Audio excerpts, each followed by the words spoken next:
వేసవిలో ఉపశమనం కోసం చాలా మంది కూలర్స్ ని వాడుతూ ఉంటారు. అయితే ఇలాగే ఒక ఫ్యామిలీ కూలర్ ఆన్ చేసుకుని నిద్రపోతున్న సమయంలో కామారెడ్డి జిల్లా జుక్కల్ గుల్లా తండాలో విషాదం చోటు చేసుకుంది. విద్యుత్ షాక్ తగలడంతో తల్లి కూతురు నిద్రలోనే ప్రాణాలు కోల్పోయారు.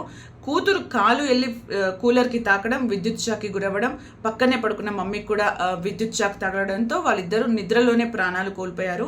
ఇది చాలా విషాదకర సంఘటన. దీంతో విషాద ఛాయలు అలుముకున్నాయి. మరి కూలర్స్ని వాడేటప్పుడు తప్పకుండా కొన్ని జాగ్రత్తలు పాటించాలి అని నిపుణులు చెప్తున్నారు. ఈ విషయాన్ని అందరితో షేర్ చేసుకోండి. కూలర్ను ఎల్లప్పుడూ కూడా ఎర్త్ చేసిన సాకెట్కి మాత్రమే కనెక్ట్ చేయాలని చెప్తున్నారు. కూలర్ విద్యుత్ తీగలు ఎక్కడైనా తెగున్నాయా లేదా అనేది చెక్ చేసుకుంటూ ఉండాలి. ఒకవేళ తెగిపోయి ఉంటే వాటిని వెంటనే మార్చేయమని చెప్తున్నారు. తడి చేతులతో కూలర్ని ఆన్ చేయడం, ఆఫ్ చేయడం చేయకూడదు. చిన్నపిల్లలు కూలర్కు దగ్గరగా లేకుండా జాగ్రత్త వహించాలి. అలాగే కూలర్లో నీళ్లు నింపేప్పుడు విద్యుత్ సరఫరాని నిలిపివేయాలి. కూలర్ను క్రమం తప్పకుండా శుభ్రం చేయాలి. దానిలోని విద్యుత్ భాగాలను తనిఖీ చేయాలి. కొంచెం ఏమైనా తేడాగా అనిపిస్తే వాటిని కరెక్ట్ చేయడం, లేదా కూలర్ని వాడకపోవడం, అంటే నాణ్యత లేని పాత కూలర్స్ని వాడకపోవడం మంచిదని చెప్తున్నారు. ఏదైనా అనుమానాస్పదంగా గనక కనిపిస్తే కూలర్ని అస్సలు ఉపయోగించొద్దని చెప్తున్నారు. ఈ విషయాన్ని అందరితో షేర్ చేసుకోండి.